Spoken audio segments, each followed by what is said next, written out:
It's a great pleasure for me to introduce to you Welcome to Chechnya director David France and producer Askold Kurov. I regard Welcome to Chechnya as a triumph of investigative reporting and filmmaking on so many levels, but I'm also embarrassed to admit that that wasn't always so. In fact, by way of peeling the curtain back, I thought I would begin by disclosing my own cold reaction when David first called me about licensing excerpts of our HBO Real Sports project on Ramzan Kadyrov and his growing profile in the sport of mixed martial arts. It was probably fall of 2017, and we had recently aired Uncaged, a report about Kadyrov and his efforts to turn a professional fight club into an arm of his dictatorship. And in the process to impose his ideal of Chechen masculinity. We had spent several months figuring out how to get in and out of Grozny and get ourselves face to face with Kadyrov, and somehow it worked. Well, I thought that was a high wire act, until I got a call from David France, describing to me in only veiled terms what he had afoot. The idea sounded equally noble and far-fetched, and he can tell you that I all but blew him off before finally agreeing to let him come to HBO and present to us face to face. He did, and lo and behold, won us over with his special mix of understated courage and brass balls vision. But I was still skeptical that he and his team, or frankly anyone, could pull it off, and pull it off they did. So let me begin with the nagging question that creeps into all our sort of dare to dream projects, the question of doubt. David, how dare you imagine such a process, such a product, such a project was possible? And at what point did you finally defeat the menace of doubt? Or were you not bedeviled by it, as most of us often are in investigative reporting of this kind? Well, thank you for that incredible introduction, David. And I always felt your encouragement somehow, even if you were telling me that it was not going to be possible to work with you. And I appreciate your willingness to let me make my pitches to you. I don't know that I had doubt about this project from the beginning. I think I knew that I just had the impression that other people would not let me go too far. That certainly the activists right from the very beginning were saying to me and to Askold that we were not going to be able to film the extractions. We were not going to be able to see the real, daring of the work that they were doing, and that we would be confined to the safe house networks to get the story there. And I would have been happy with that, but I'm too much of a journalist at heart. I don't believe in no, so I just kept asking. And then when I first got a yes, it was from David as Steve in the film. It was for an extraction we don't include in the film, an earlier extraction. And he, at the end of the conversation, he said, "We're expecting 30 assassins to meet us at the airport." I went, "Holy crap." I said, 30? 25 maybe is okay, but 30. And he said, that's what our intelligence tells us. And so I thought, I'm just gonna try it. And luckily we didn't find assassins, and that gave me courage to keep going and keep working with him. And I thought the truth was that I couldn't believe the courage of David and his team. And I thought, if they could do this, I could do this. And we had to, find ways to do it where it would never be discernible that we were actually filming anything. So it raised, certain challenges for us that we hadn't confronted before. But yeah, I kept saying, I'm going to Grozny, and everybody kept saying, no, you're not. And I imagine that was similar for you too.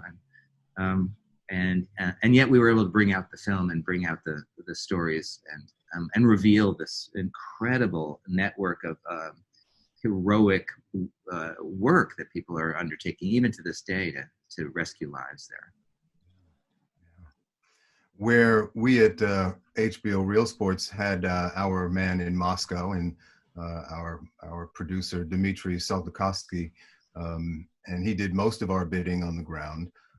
You were blessed to have Askold Kurov, and I can only imagine the burden that he carried through this process of turning your vision into a reality in an incredibly complicated, complex environment for success, both politically and production-wise. I'm curious, Askold, how your relationship with David began, and the project from your point of view, and what was your own first reaction when he told you what he had in mind? Thank you, David.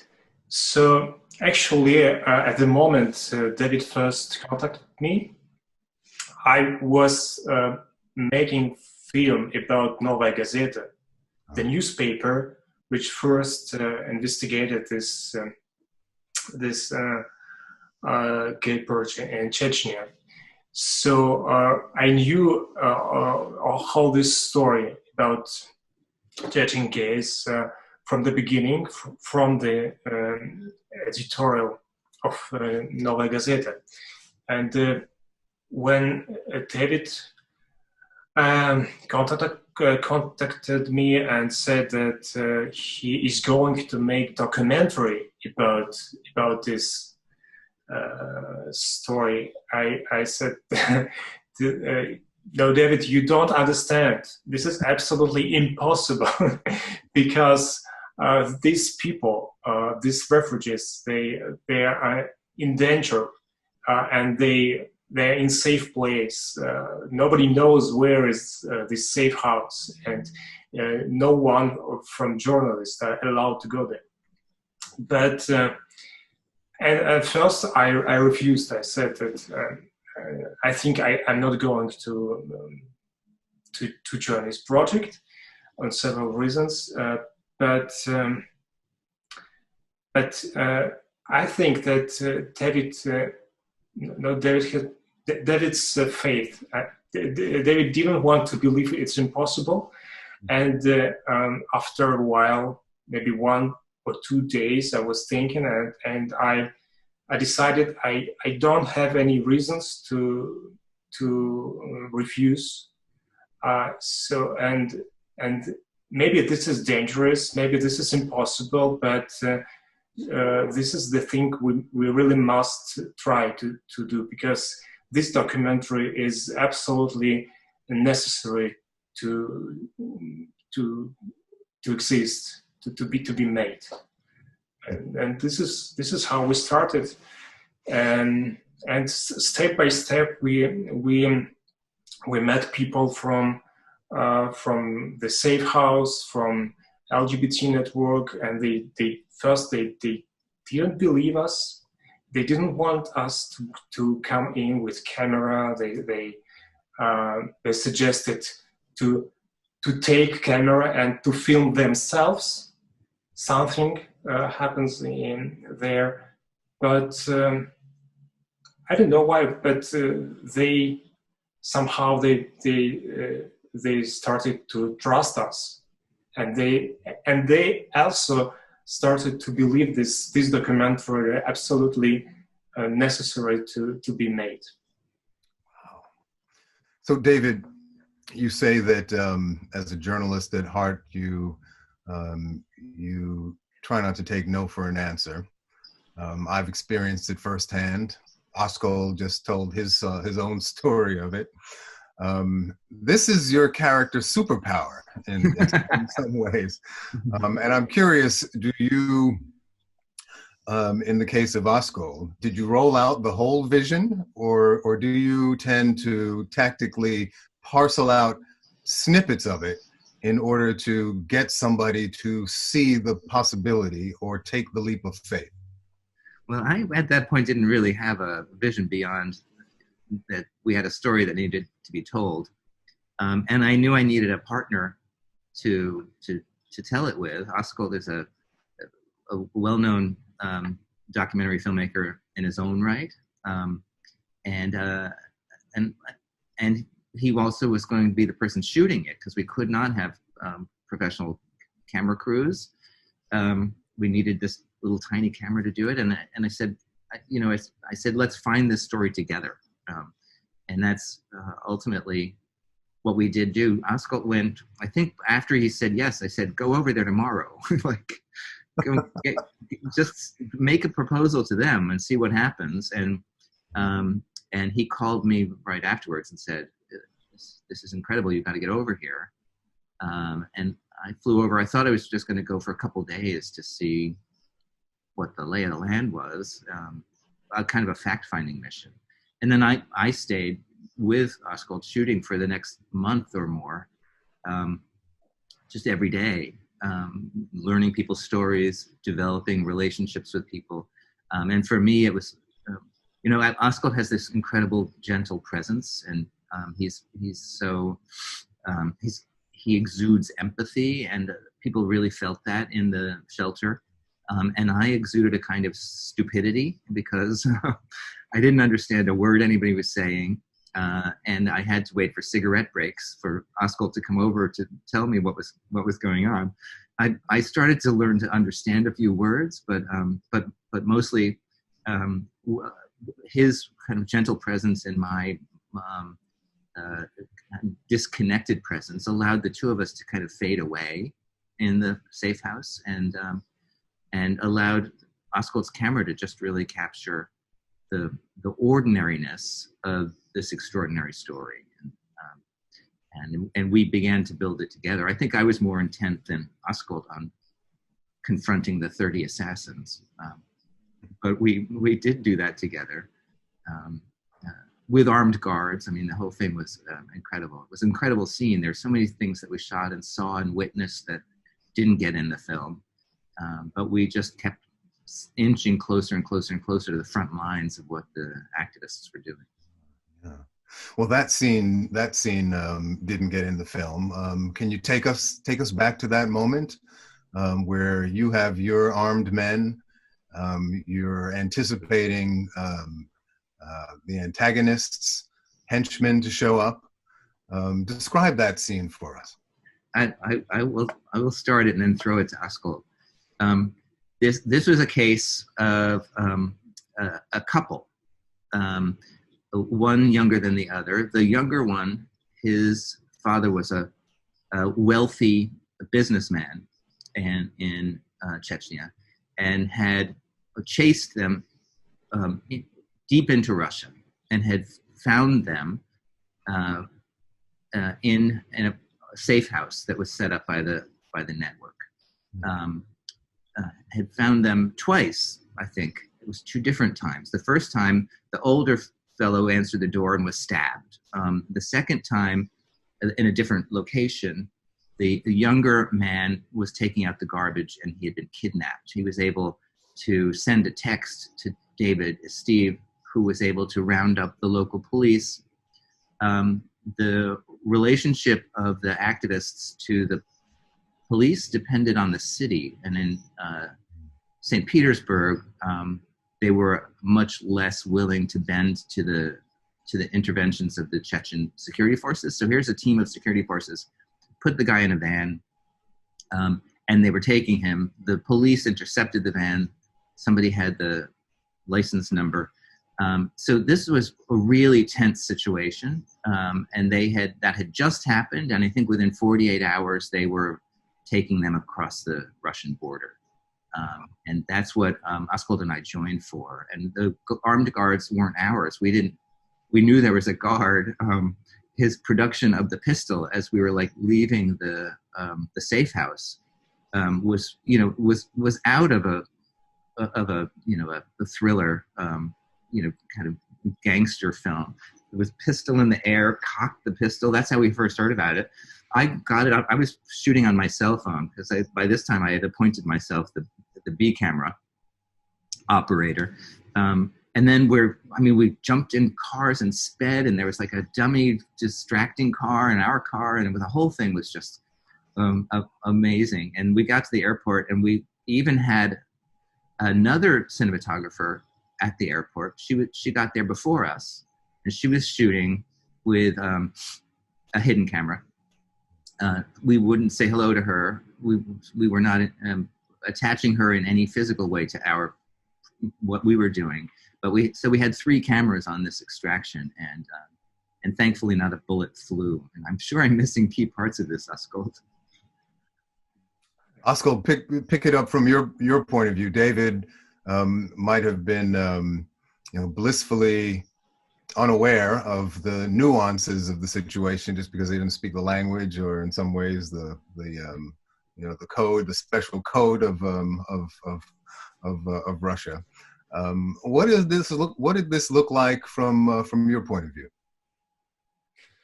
I live in Russia, and I know this reality that this was the first time for me when I felt like I'm inside some action Hollywood movie, because it was like really like guns and the securities and these cars, and I had this feeling till the end, or until the guys just crossed the border in the airport. It was not clear if they will be succeed with it, with this operation. Yeah, and it was intense, and so sorry we don't have this in the movie, but I think we have many scenes I love, but it's impossible to take everything in one movie, because some scenes are not that intense, not looks like action movie, but they look like a love story, which I even love more in this film. Yeah. Well, in this film, you invent a new genre of the thriller love story. I've never seen anything like it. Nobody, I dare say, has. And it speaks to the abundance of riches in your reporting that a scene like that could be left on the cutting room floor. How is that possible, David? Well, it was also shot with 3 different cameras. I mean, it was we made the scene. It just didn't fit in the ultimate film. And one of the things that we talked about early on when we realized we were shooting for 18 months, we realized early on that we could have made it into a limited series, but that would have taken longer, and it would have delayed the telling of the story, and we didn't want to. There's something so urgent about the story itself. I mean, the story itself has this intense urgency that we wanted to make sure we weren't intervening as filmmakers in ways that seemed like they were being choices driven by our creative vision over the sense of urgency for the film. So we left that out. We left out, as Askold was saying, with love stories for characters who are not even in the final film. We followed people to their new countries and followed them as they set up in their new lives, and attended language classes and found their way into the local LGBTQ communities and found their way into their new culture. And those stories are all very moving as well. But again, we couldn't do it all. We just couldn't do it all. Yeah. Well, that's what the director's cut is for. And I hope you consider it at some point. Unfortunately, we can't because of the disguise requirements. So we'd have to send them through the same disguise work that we sent everybody else through, which would be cost prohibitive. Which I gather is a very heavy lift, and the focus of my next question. Protecting the identity of confidential subjects is a constant theme in investigative reporting, far more complicated in film than in print in most cases. In this case, I imagine it might have even been insurmountable had you not somehow come up with this technological breakthrough which overcame that obstacle. Please tell us the story of that marvel of face transplant, so filled with nuance and emotion that you were able to bring to the screen. Well, we did know that we had to disguise people. We knew it from the start. I had gone in with Askold initially with a plan for how to do it, which involved using rotoscope technology and some filters to make them into cartoons. So we proposed to everybody in our initial conversations with them, let us film you and we'll make you cartoons. And people liked the idea. And in fact, they were kind of charmed by it. I see Askold smiling. Everybody was so young there. They kind of liked the idea that they would be cartoons. It really spoke to their youth in a way. And it just turned out that didn't work. It didn't work in disguising them. We certainly were able to make people into cartoons, and just use that filtration idea through the film. But it didn't cover those characteristics that were uniquely their own. It made them more kind of pronounced. It made them into caricatures of themselves in a way, and kind of put a big flashing light over their heads about what their identities were. Certainly their families would be able to figure out who they were, and that was the high standard that we were aiming for, was that not even the family could find them. So then we went back to blurrings and pixelating and Snapchat technology, with eyeglasses floating over faces, and it all was so distracting that I knew that it was working against that challenge that we made for ourselves and brought to them, which is let us find a way to platform your story so that you can tell the world what happened to you, and we could feel it and understand it, and do something with it. And all of these things that we were experimenting with were doing just the opposite. They were making them othered. They were making it hard for us to really know what what their reality was, what the consequences of this genocide are. So it was only by luck that we had one of the VFX houses that we went to, one of the artists came to us and said, that this thing that they use for deep fake can be turned around. It can be used in just the opposite direction. And they explained to us that we could digitally change the skin on the faces of the people who are in the film without changing anything about what they do or say or how they respond or what their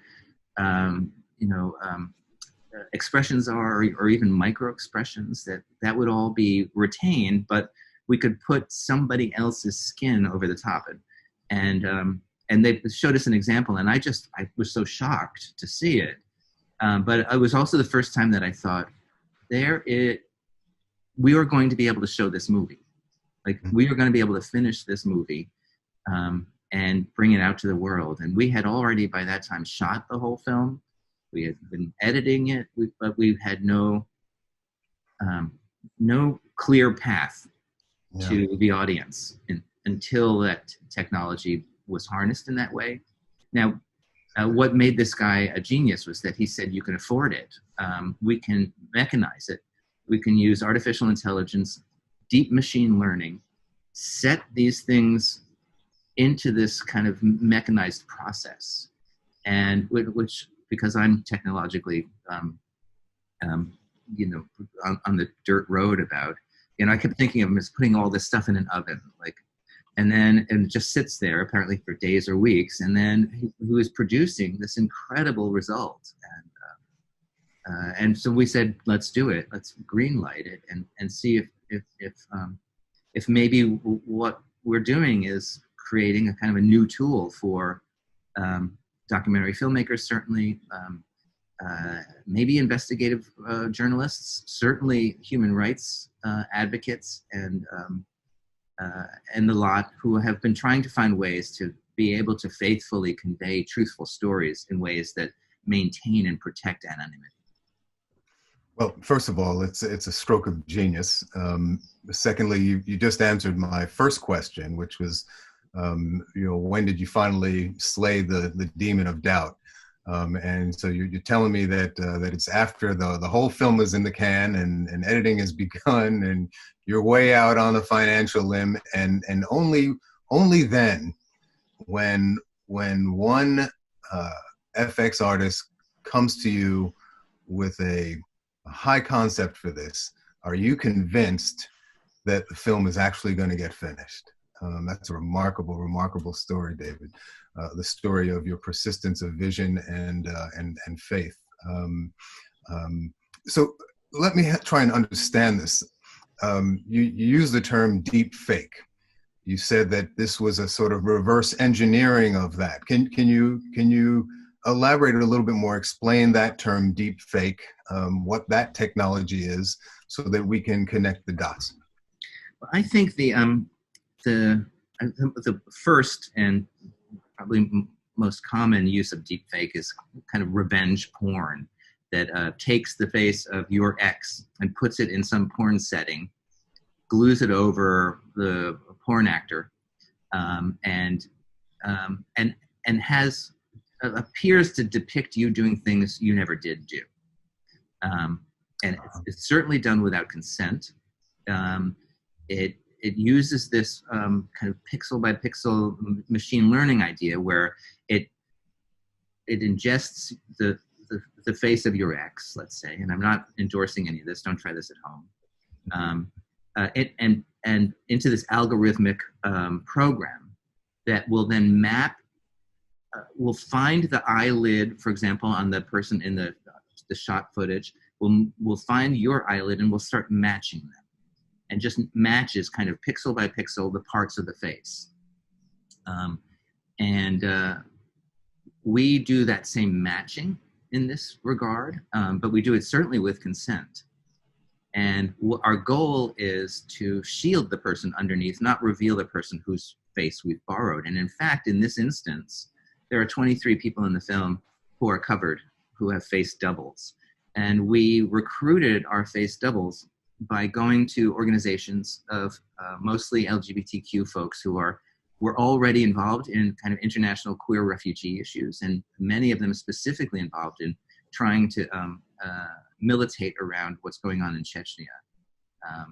And we've found some of them through like Instagram accounts for organizations that are doing this work, and we're just started matching their faces from what we could find online, and then reached out to them and said, we can't really talk to you about what we're doing exactly, but in general, we'd like to ask you to shield somebody, to protect their lives through the digital loaning of your face. And it was only as we got further down the line that we could reveal exactly what we were doing. And those people came in as activists and sat for our studio shoots with them, and helped us build with their face this algorithm to do this work. Amazing. Askold. And this was shot for this purpose, and that's never been done either, right? So that's not done in deep fake, certainly. We recreated the lighting situations for each of the scenes in which our characters appeared. For example, the Bogdan character, we first meet him at dark. Well, no, we first meet him under like airport lights, and then we see him in the dark, and then we see him. So when the person who was shielding Bogdan came in, we ingested his face in those 6 or 7 different lighting situations so that it would, bless you, it would appear to be melded in to the frame of the film that we had shot. Yeah. And the result is this this stunningly humanistic, realistic, nuanced assumption of the original character's emotions. Askold, let me ask you to comment on this, because I know that as the man on the ground, when David flies back to New York, you must have been the one having to worry night and day about the consequences of this kind of work, the real life consequences on the people that trusted you to protect them. And now we know that this answer, this solution, didn't arise until the very late stages. Tell us from your point of view what that process was like, leading up to, the search for a solution, your concerns about the safety of people who you asked to trust you, and finally the revelation that this technology just might work. Mm-hmm. Yes. First of all, of course, it was the very first and very important to promise people that their identity will be disguised, and they believed, and somebody of them were happy of idea of being cartoons, maybe, maybe not, but I realized that the most important thing is to keep all the footage in safety, and this is why we invented a special, not invented, maybe we used from the very beginning this our special safety protocol for keeping all this data in safe. It was all kept only on encrypted drives and in special secret places, and especially fast shipped to US to David's studio, just not to keep it here in Russia for a long time. This was very important because it was clear it our responsibility to protect these people. And about this technology, like deepfake,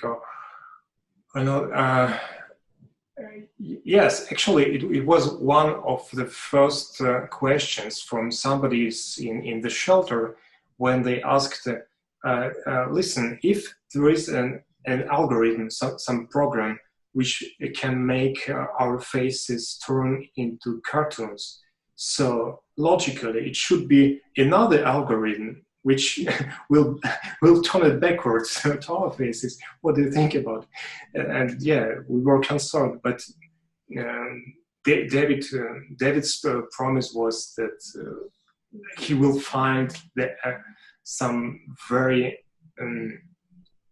the best way to protect them. I'd like each of you to talk about the reaction from the film, both inside Russia and the Chechen Republic and internationally. Are all of your characters believed safe? Have there been threats or worse? What of the Kremlin? And what can you tell us about action taken in part incited by the film to date? David? Well, thank you for asking about the folks in the film. We have made sure to be in regular communication with people, as many as we have been able to keep in contact with, to advise them about any updates about when the film might be coming out. When we dropped the trailer, when HBO dropped the trailer, we made sure that everybody knew in advance. And that trailer went to over 1 million views in 36 hours in Russia. Wow. And without any sort of campaign around, introducing the trailer, it was reminded us that there's a hunger there for independent stories, for like independent access to independently presented news in a way, but also a curiosity really about what we were doing. And luckily, we have been able to be in contact with everybody in the film. We had lost contact with one person, as we say at the end of the film. And we were able to reestablish contact, and are confident that their safety and security is, at least for the time being, in good shape. Mm-hmm. And we have additionally moved people. There are several people we have helped to move. The production itself has helped to move, either by helping to coordinate communications between them and others, or by financial arrangements to get them to places of further safety. And so that's the good news. Everybody's well. And the even better news, I think, is that it's having these kind of political impacts. And the Kremlin's spokesman had been made to answer questions about the documentary, which was astonishing and really something that made us feel like the work we were doing was making a difference.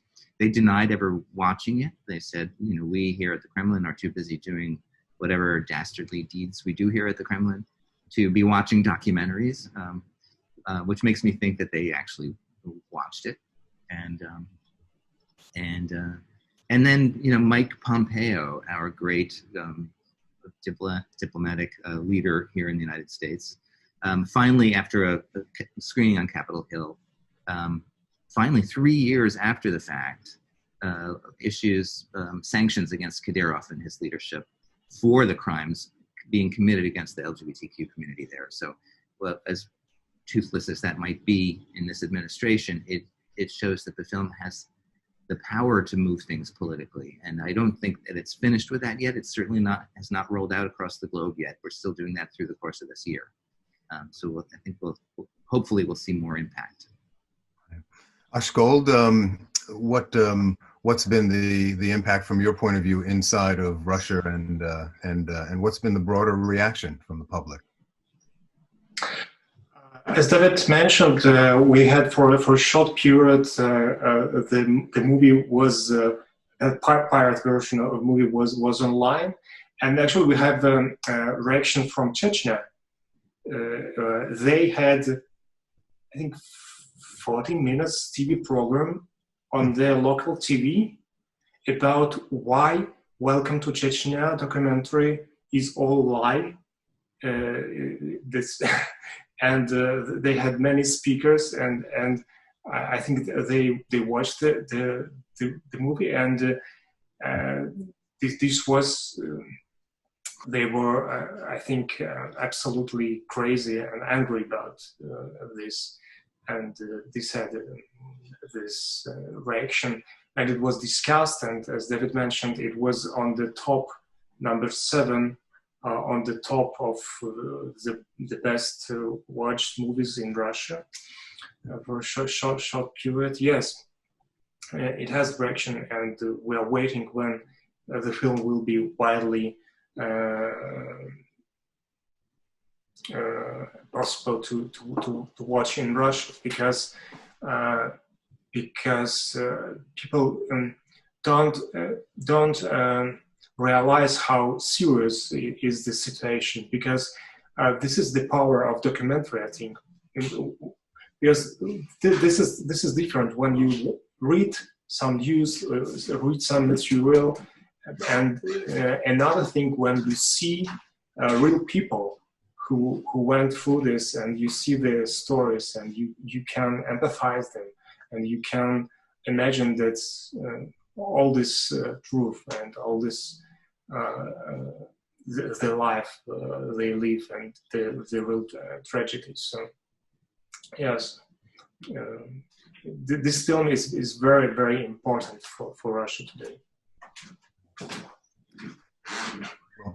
I know that for my own part, people always ask me, was I afraid when I was sitting down with Ramzan Kadyrov in his stateroom, and tempting to piss him off, and I say, well, yes, I was, and I'm still afraid, because you just don't know what to ever put past those people. I'm in awe of your courage and vision. I'm relieved to know everyone is safe, and hope that remains the case. So thanks to Double Exposure for featuring this film and allowing us some time to talk about it.